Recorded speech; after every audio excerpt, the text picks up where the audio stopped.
Hello बच्चों, कैसे हो आप लोग। Welcome again to my YouTube channel maths by SK Joshi. अगर आपने मेरे चैनल को सब्सक्राइब नहीं करा तो जल्दी से कर दो, बेल आइकन को जल्दी से प्रेस कर दो, लाइक शेयर करो और फिर हम मैथ्स को बड़े ही इंटरेस्टिंग वे में करेंगे। ठीक है, बड़े ध्यान से आराम से बड़े अच्छी तरह करना है। तो मैथ के जितने भी मरीज होंगे उनको यहाँ पर इलाज दिया जाएगा। ठीक है बेटा। तो बेटा हम ना एक्चुअली में क्या कर रहे हैं, क्लास 11th का रिलेशन एंड फंक्शन नया टॉपिक शुरू कर रहे हैं। बहुत इंपॉर्टेंट है 11th क्लास के लिए, बहुत इंपॉर्टेंट है 12th के लिए तो उससे भी ज़्यादा इंपॉर्टेंट है। 12th का पहला चैप्टर ही पूरा इसी के ऊपर डिपेंड है। अगर ये कंसेप्ट क्लियर है तो 12th का क्लियर है, अदरवाइज थोड़ा प्रॉब्लम आएगी। तो हम टॉपिक के ऊपर चलते हैं, बाकी बात बाद में करते हैं हम कि रिलेशन। भाई रिलेशन या रिलेशंस, रिलेशन मतलब क्या होता है ये बताओ आप। रिलेशन का मतलब क्या होता है, संबंध। चलो ठीक है, एक दूसरे से लिंक, कनेक्शन। अगर किसी ऑब्जेक्ट का किसी दूसरे ऑब्जेक्ट के बीच में एक रिकॉग्नाइजेबल कनेक्शन है तो उसी को बोलते हैं हम रिलेशन। रिकॉग्नाइजेबल लिंक या कनेक्शन बिटवीन टू ऑब्जेक्ट, दो ऑब्जेक्ट के बीच में, दो नंबर्स के बीच में, दो फंक्शन के बीच में, दो पर्सन के बीच में एक रिकॉग्नाइजेबल लिंक है तो उसको बोल देते हैं हम क्या, रिलेशन।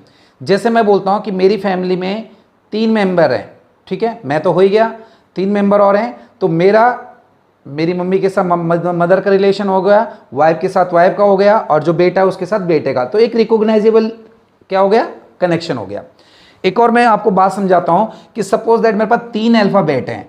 मेरे पास एक अल्फ़ाबेट मैंने ए, चलो अभी सेट की बात बाद में करते हैं। एक अल्फ़ाबेट ए लिया, एक बी लिया, एक सी लिया। मैंने बोला ये हमारे पास पहला अल्फ़ाबेट है, ये हमारे पास दूसरा अल्फ़ाबेट है और ये हमारे पास तीसरा अल्फ़ाबेट है। तो पहला अल्फ़ाबेट ए का रिलेशन हो गया कि फर्स्ट अल्फ़ाबेट है, बी का रिलेशन होगा कि ये सेकंड अल्फ़ाबेट है और सी का रिलेशन हो गया कि थर्ड अल्फ़ाबेट है। तो इनके बीच में जो ये रिकॉग्नाइजेबल कनेक्शन हो गया, ये आ गया कि कौन से नंबर का ये अल्फ़ाबेट है। ये फर्स्ट नंबर का अल्फ़ाबेट है, ये सेकंड नंबर का अल्फ़ाबेट है और ये थर्ड नंबर का अल्फ़ाबेट है। तो इसी को हम, ये रिकॉग्नाइजेबल जो कनेक्शन हुआ इसी को हम क्या बोल देते हैं, रिलेशन बोल देते हैं। रिलेशन मतलब एक लिंक दोनों के बीच में। एक और मैं एग्जांपल देता हूं, मैं बोलता हूं मेरे पास 3 स्टूडेंट है, सीता, गीता एंड राम, और ये मैंने मान लिया 10th और 11th क्लास। तो ऐसा हो सकता है कि सीता 10th में हो या ऐसा हो सकता है कि सीता 11th में हो। भाई किसी में भी हो सकती है सीता, है ना। ऐसा भी हो सकता है कि गीता 10th में हो या गीता किस में हो, 11th में हो। ऐसा भी हो सकता है कि राम 10th में हो या राम 11th में हो। तो इनके बीच में एक रिकॉग्नाइजेबल कनेक्शन क्या आ गया कि ये स्टूडेंट है और एक क्लास है। तो स्टूडेंट क्लास के साथ डायरेक्टली लिंक है कि कौन सा स्टूडेंट किस क्लास में है। तो रिकॉग्नाइजेबल कनेक्शन बन गया क्लास का और स्टूडेंट का। इसी को हम बोलते हैं रिलेशन। क्या बोलते हैं हम, relation. Recognisable connection between 2 objects या recognisable link between 2 object, 2 number या फंक्शन। ये बात आ गई सबको समझ में। रिलेशन क्या होता है पता चल गया, ठीक है। अब रिलेशन में क्या होता है, एक ऑर्डर आना जरूरी है। सपोज दैट एक सेट की अब मैं बात कर दूं आपको, 1 2 3 4 ये नंबर है। यहां मैंने कुछ ले लिया ए बी सी डी और जेड। तो मेरे को पता है कि ए पहला अल्फाबेट है, बी दूसरा अल्फाबेट है, सी तीसरा अल्फाबेट है, डी चौथा अल्फाबेट है। ठीक है, तो ये हमारे पास पता चल गया कि 1 का रिलेशन ए से है, 2 का रिलेशन बी से है, 3 का रिलेशन सी से है और 4 का रिलेशन डी से है और जेड का किसी से यहां पर फिलहाल नहीं है। तो ये तो रिलेशन हो गया हमारे पास। जब हम रिलेशन को लिखते हैं तो एक पर्टिकुलर ऑर्डर में लिखा जाता है। भाई हर चीज को एक ऑर्डर में लिखा जाता है। मैं बोलूंगा कि रोल नंबर, अब रोल नंबर को ऑर्डर में लिखूंगा ना, 1 2 3 4, ऐसा नहीं बोलूंगा 1 50 60 20 30, ये तो इरेगुलर वे हो गया। तो हर चीज को एक पर्टिकुलर ऑर्डर में लिखा जाता है। तो जो हमारे पास रिलेशंस होंगे 2 एलिमेंट के बीच में, 2 सेट के बीच में, तो ये जो नंबर होंगे इनको हम ऑर्डर में लिखेंगे। एक पर्टिकुलर पैटर्न होना चाहिए उसमें कि 1 का ए, अब ऐसे नहीं आएगा 1 का ए और यहाँ बी का 2 लिख दो आप आगे पीछे, तो सब ऐसे ही जाएंगे, या तो सब ऐसे आएंगे, ए का 1 बी का 2 सी का 3। तो ये जो हो गए हमारे पास, ये क्या कहलाते हैं, हमारे पास ऑर्डर्ड पेयर कहलाते हैं। क्या कहलाते हैं, ऑर्डर्ड पेयर बन गई। 1 2 3 और 4, इनको बोलते हैं हम ऑर्डर्ड पेयर। पता चल गया। ऑर्डर्ड पेयर कुछ भी दो पेयर, जैसे हम बोलेंगे एक्स और वाई, पढ़ते हैं इसको एक्स है, एक्स और वाई सेट में भी थोड़ा पढ़ा था। एक्स और Y are ordered pair such that x belongs to A and y belongs to set B। यानी x जो है पहले सेट से बिलोंग कर रहा है और y जो है वो दूसरे सेट से बिलोंग कर रहा है। तो ऐसी चीज को हम बोल देते हैं ऑर्डर्ड पेयर। यहां तक आया। उसके बाद हम करते हैं, हाँ तो बच्चों आपको ये पता चल गया कि रिलेशन क्या होता है और ऑर्डर्ड पेयर क्या होते हैं। ऑर्डर्ड पेयर आपको क्लियर हो चुका है। ऑर्डर्ड पेयर अगर डेफिनेशन के पॉइंट ऑफ व्यू से बोलूं तो ordered pair consist two object और element in given fix order. दो एलिमेंट या दो ऑब्जेक्ट फिक्स ऑर्डर में है। जैसे अभी मैंने आपको बताया कि यहां पर हमने मान लिया सीता, यहां पर मैंने मान लिया गीता और इनके सिंबल मैंने माने एस और जी, एस और जी, ये मैंने मान लिया। तो हमने मान लिया सीता का सिंबल है एस और गीता का सिंबल है जी, ये इनका ऑर्डर्ड पेयर कहलाएगा। आगे बात समझ में। तो ऑर्डर्ड पेयर मतलब दो ऑब्जेक्ट या ये नंबर आपस में एक फिक्स ऑर्डर में रखे गए हैं, ठीक है। और ऑर्डर्ड पेयर मैंने आपको बता दिया। जैसे मैंने अभी एक ले लेते हैं हम, यहाँ पे एक नंबर x मानते हैं, यहाँ पर इनका स्क्वायर मान लेते हैं। यहाँ 1 का स्क्वायर 1, 2 का स्क्वायर 4, 3 का स्क्वायर 9, 4 का स्क्वायर 16। तो ऑर्डर्ड पेयर बन गया 1 का 1 स्क्वायर, फिर 2 का 4 बना, 2 का स्क्वायर है 4, फिर 3 का आया हमारे पास 9 और 4 का हमारे पास आया 16। तो ये सारे ऑर्डर्ड पेयर हो गए। ऑर्डर्ड पेयर पता चल गया आप लोगों को, वेरी गुड। ऑर्डर्ड पेयर के बाद हम अगला आते हैं बेटा। अगली चीज हमारे पास है कार्टेशियन प्रोडक्ट। ये आपने बहुत इंपॉर्टेंट समझना है, सब इंपॉर्टेंट है sir. Cartesian product, Cartesian product का मतलब होता है कि अगर पहले बाद में आते हैं डेफिनेशन पे, अगर मेरे पास दो सेट दे रखे हैं, सपोज दैट एक सेट है ए, ये दे रखा 1 2 और एक सेट बी है, ये मैंने मान लिया 3 और 4। तो कार्टेशियन प्रोडक्ट का मतलब हो गया कि इसका इसके साथ हमने प्रोडक्ट करना है। तो वो कार्टेशियन प्रोडक्ट ऐसा आता है कि सेट ए और बी के एलिमेंट को लिख दो आप ऑर्डर्ड पेयर में। तो 1 का 3 के साथ करा तो 1 3 आया हमारे पास। ऐसे नहीं करना 3 1 जा 3 कर दिया सर हमने प्रोडक्ट कर दिया, ऐसा नहीं होता कार्टेशियन प्रोडक्ट, ठीक है बेटा। अब नहीं होता तो क्या करे भाई, है ना।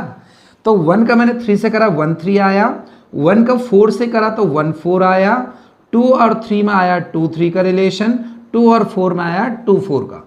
तो ये हमारे पास कहलाएगा कार्टेशियन प्रोडक्ट। क्या कहलाएगा?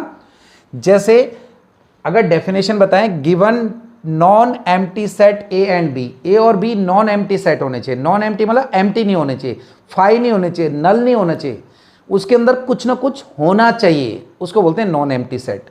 जैसे इसके अंदर 1 2 है, अगर कुछ नहीं होता तो उसको हम phi, null set, void set या नॉन एम्प्टी सेट बोलते हैं, ठीक है बेटा। तो ये बोल रहा है given two non empty set A and B, अगर ए और बी दो नॉन एम्प्टी सेट हैं, the Cartesian product of A cross B, जो कार्टेशियन प्रोडक्ट होगा ए क्रॉस बी वाला, is set of all ordered pair of element, उसके अंदर ए और बी के सारे एलिमेंट आएंगे ऑर्डर्ड पेयर में, such that A Cartesian product B, A and B are ordered pair, A small A B इसके element है, ए और बी के एलिमेंट स्मॉल ए बी से डिनोट करा है, such that A belongs to A and B belongs to B. यानी जो पहला वाला होगा वो पहले से और दूसरा वाला दूसरे से, पहले वाला पहले से, दूसरा वाला दूसरे से। अगर मैं बोलता हूं कि एक्स वाई जो है, तो इसका मतलब एक्स जो होगा वो पहले सेट से बिलोंग कर रहा होगा और जो वाई होगा वो बिलोंग कर रहा होगा किससे? दूसरे सेट बी से। तो ये सबको समझ में आ गया ऑर्डर्ड पेयर का। कार्टेशियन प्रोडक्ट पता चल गया। कार्टेशियन प्रोडक्ट में एक और बता देते हैं हम एग्जांपल आपको, कि हमने ले लिया एक सेट ए मैंने मान लिया, ये मैंने मान लिया 5 और 1, और एक सेट मैंने बी मान लिया, ये मैंने मान लिया 6 और 3, सपोज दैट। तो अगर मैं ए का ए के साथ क्रॉस ए का बी के साथ क्रॉस करूंगा तो हमारे पास क्या आएगा? 5 का 6 से आएगा तो 5 और 6 आएगा, 5 का 3 से करेंगे तो 5 और 3 आएगा, बीच में कॉमा आएगा, इनके बीच में ऑर्डर्ड पेयर हैं। 1 का 6 लेंगे तो 1 और 6 आएगा और 1 और 3 आएगा, इसको बोल देते हैं ऑर्डर्ड पेयर। बेटा ये रिवर्स ऐसे नहीं होना चाहिए 6 का 5। हाँ, अगर मैं बोलता हूं इसी का B क्रॉस A करो, B और A का कार्टेशियन प्रोडक्ट करेंगे, तो अब B का A से करेंगे तो 6 का 5 से करेंगे तो 6 और 5 आएगा, फिर 6 का 1 से करेंगे तो 6 और 1 आएगा हमारे पास, और फिर 3 का 1 आया, और फिर 3 का 5 आ गया, 3 का 1 और 3 का 5। यानी एक कार्टेशियन प्रोडक्ट ए और बी का नॉट इक्वल टू बी और ए, बी और ए और बी का कार्टेशियन प्रोडक्ट थोड़ा डिफरेंट होता है, एक जैसा नहीं होता। कार्टेशियन प्रोडक्ट पता चल गया होगा, मेरे ख्याल से क्लियर हो गया होगा कार्टेशियन प्रोडक्ट। अगर एक और एग्जांपल देना है, मैं लास्ट दे देता हूं। ए और बी एक में है और एक में है 1 और 2। अगर मैं ये B हमारे पास है, अगर मैं A का B के साथ कार्टेशियन करूंगा तो अब फटाफट बताओ बेटा, A1 आया, A का 1 और A2 आया, B1 आया और B का 2 आया। अब कई बार बच्चे पूछते हैं सर अगर एक है A, मान लिया ये 2 और 3, अच्छा करते हैं जब बच्चे पूछते हैं तो बड़ा अच्छा लगता है, गलत भी पूछेंगे तो उसमें कुछ ना कुछ बहुत अच्छा छिपा रहता है, तो मेरे को बहुत अच्छा लगता है। अब मैं बोलता हूं कि A का A के साथ कार्टेशियन प्रोडक्ट करो, तो यानी 2 3 का 2 3 के साथ करना है आपने, 2 3 का 2 3 के साथ, ठीक है। A है ना A, तो एक का एक के साथ भी हो सकता है, A का A। अब कैसे करेंगे बताओ जरा, 2 का 2 से करेंगे तो 2 और 2 आया, 2 का 3 से करेंगे तो 2 और 3 आया ऑर्डर्ड पेयर, 3 का 2 से 3 2 आया और 3 3 आया। तो ये तो हो गया हमारे पास कार्टेशियन प्रोडक्ट। क्लियर हो गया कार्टेशियन प्रोडक्ट आप लोगों को। अब उसके बाद आता है property of the ordered pair. ये जो कार्टेशियन प्रोडक्ट है बेटा, इसके अंदर 1 2 3 4 ये ऑर्डर्ड पेयर आ गए। क्या बन गए? Ordered pair. तो जो कार्टेशियन प्रोडक्ट के अंदर ऑर्डर्ड पेयर आएंगे उनके हम कुछ प्रॉपर्टी करेंगे, ठीक है। पहली प्रॉपर्टी है equality of ordered pair. Equality of ordered pair. Ordered pair की इक्वलिटी, दो ऑर्डर्ड पेयर आपस में इक्वल कब होते हैं? तब होंगे जब उनके कॉरस्पॉन्डिंग एलिमेंट इक्वल होंगे। 2 और y मान लिया, यहां पर मैंने x और 3 मान लिया, तब होंगे, यानी ये वाला इसके इक्वल होना चाहिए और ये वाला इसके इक्वल होना चाहिए। तो यानी x की वैल्यू 2 आ गई अगर ये दोनों ऑर्डर्ड पेयर इक्वल हैं, और y की वैल्यू क्या आ गई बेटा? 3। तो दो ऑर्डर्ड पेयर इक्वल तब होंगे जब उनके corresponding element should be equal, जब उनके कॉरस्पॉन्डिंग एलिमेंट इक्वल हो जाएंगे। यानी अगर दो ऑर्डर्ड पेयर इक्वल दे रखे तो पहला वाला पहले के इक्वल, दूसरा वाला दूसरे के equal. So this is non equality of the ordered pair, ठीक है। दूसरी प्रॉपर्टी, पहली प्रॉपर्टी पता चल गई इक्वलिटी। दूसरी प्रॉपर्टी की बात करेंगे कि अगर एक सेट A है और इसके NA number of element in set A 3 है और number of element in set B है 2, तो number of element A cross B में हो जाएंगे हमारे पास 3 × 2 यानी आएंगे 6। इस प्रॉपर्टी को मैं ऐसे शो कर सकता हूं कि अगर number of element of set A में P है, number of element set B में है Q, तो number of element A cross B में हमारे पास हो जाएंगे बेटा P × Q। आगे बात समझ में? जैसे एग्जांपल ले लेते हैं, यही वाला एग्जांपल ले लेते हैं। A ले लेते हैं 1 2 3, 3 हो गए। B में ले लेते हैं 2 कोई से भी, तो ले लेते हैं 5 और 6।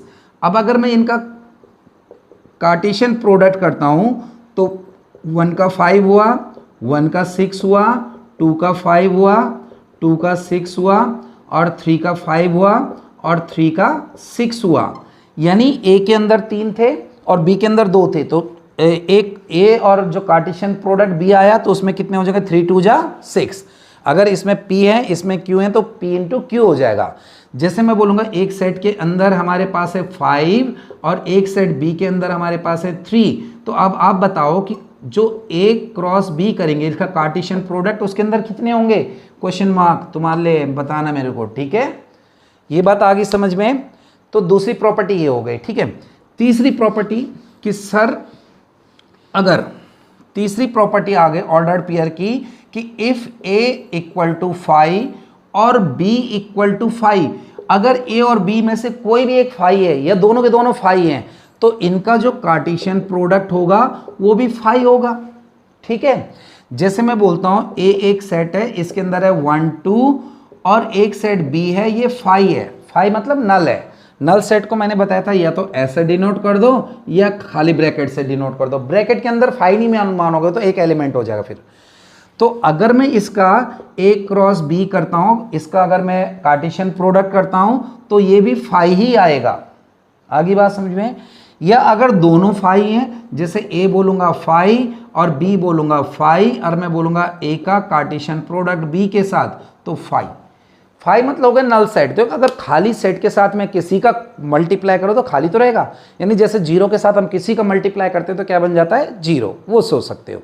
तो ये 3 प्रॉपर्टी आगे इक्वलिटी वाली हो गई। दूसरा कि NA जो अगर एक में 2 है दूसरे में 3 है तो उनके जो प्रोडक्ट करेंगे उसमें 6 हो जाएंगे, है ना। और तीसरा ये 5 वाला, ठीक है। अच्छा जी, उसके बाद ऑर्डर्ड पेयर हो गए हमारे पास। उसके बाद आता है ऑर्डर्ड ट्रिपलेट। क्या आता है? Ordered triplet. अगर मैं बोलता हूं ए हमारे पास 1 2 है, मैं बोलूंगा ए का ए के साथ, फिर ए के साथ करो आप कार्टेशियन प्रोडक्ट, तो इसको बोलते हैं हम ऑर्डर्ड ट्रिपलेट। ट्रिपलेट क्यों? क्योंकि 3 बार हम कर रहे हैं तो ऑर्डर ट्रिपलेट कहलाता है। अब कैसे करना है, पहले मैं ए को ए से करूंगा, पहले ए ही होगा बेटा, तो हम कैसे करेंगे 1 2 का किसके साथ, 1 2 के साथ, ये तो करेंगे हम।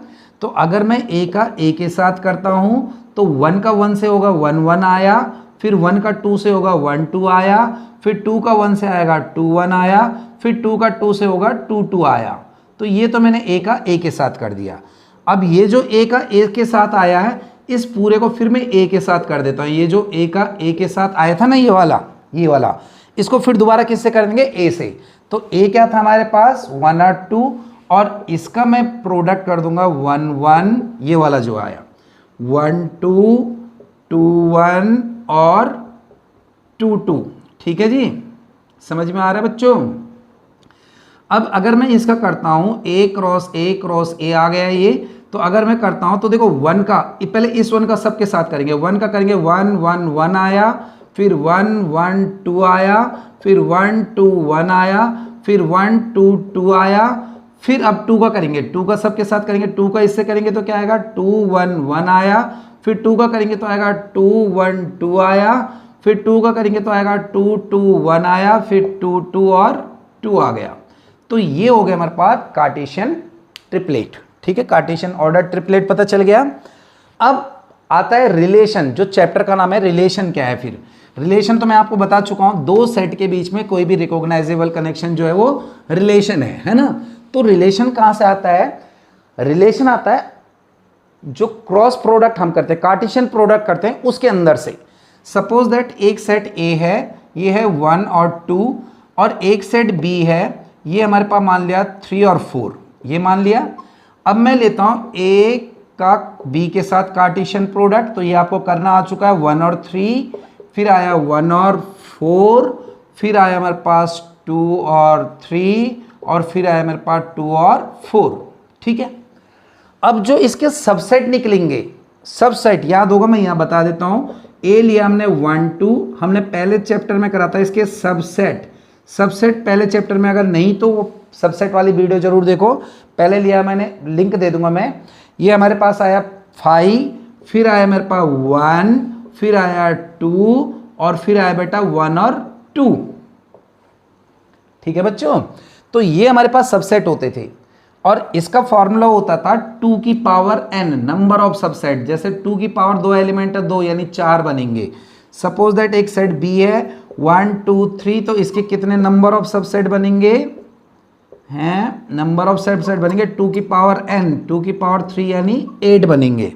तो ये हमारे पास सबसेट मैं पहले कर चुका हूं। तो ये जो कार्टेशियन प्रोडक्ट आता है, इसके बीच के अंदर के सबसेट ही कोई ना कोई रिलेशन होते हैं। तो अगर मैं बोलता हूं नंबर ऑफ रिलेशन क्या है, नंबर ऑफ रिलेशन तो आएगा 2 की पावर n, तो 2 की पावर 1 2 3 4, तो हमारे पास आएगा 16, 2 2 4 2 8 2 16, यानी 16 रिलेशन आ सकते हैं। अब रिलेशन कैसे आ सकते हैं कि सर मैं बोलता हूं कि ऑर्डर्ड पेयर ए और बी ले रहे हैं, ये जो एलिमेंट ए और बी मान के चल रहा हूं मैंने, या आप इनको मान लो ऑर्डर्ड पेयर x और y हैं, such that x plus Y equal to 5 आना चाहिए। तो मेरे को एक ही वाला रिलेशन मिल गया, बट 2 प्लस 3 क्या है 5। तो जब सबसेट निकालेंगे तो और किसी का भी 5 आ सकता है। तो ये हमारे पास आपको नंबर ऑफ रिलेशन का फॉर्मूला आप नोट कर लेना कि जो a क्रॉस b करके आएगा, a क्रॉस b है ना, उसके अंदर के सबसेट ही जो होंगे वो नंबर ऑफ रिलेशन होंगे, और उसका होता है 2 की पावर n। समझ में आया कुछ, ऊपर से तो नहीं गया, सब पता चल गया बेटा? ठीक है, और रिलेशन मैंने आपको बता दिया। अब आता है डोमेन, कोडोमेन और रेंज। ये जरा अच्छी तरह समझ लो, डोमेन, कोडोमेन और रेंज। जैसे मैं बोल रहा था अभी कि एक सेट ए मान लेते हैं हम, कोई fx नंबर मान लेते हैं, और ए पर मैंने मान लिया इसका एक्स स्क्वायर, यानी ये x है और इसका दूसरे के साथ रिलेशन है स्क्वायर का। अब इसके अंदर 1 2 3 4 है, इसके अंदर है 1 4 9 16 25, ये और भी कुछ हो सकते हैं ना। तो मैंने मान लिया ये इसका स्क्वायर है, तो 1 का स्क्वायर क्या हुआ 1, 2 का स्क्वायर क्या हुआ 4, 3 का स्क्वायर क्या हुआ 9, 4 का स्क्वायर क्या हुआ 16। कुछ भी रिलेशन हो सकता है।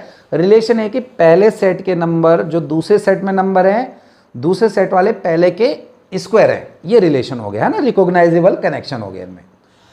अब जो पहले सेट के एलिमेंट होंगे ये वाले, ठीक है, ये कहलाते हैं डोमेन। क्या कहलाते हैं बेटा? डोमेन। पहले सेट के डोमेन हमारे पास हो गया, कौन से हो गए डोमेन में? 1 2 3 4 लिखेंगे हम सेट वाली ब्रैकेट में, ठीक है। डोमेन का जिनके साथ रिलेशन बन रहा है वो आते हैं रेंज, यानी यहां से यहां तक जिनके साथ रिलेशन बन रहा है उसको बोलते हैं हम रेंज। क्या बोलते हैं? रेंज।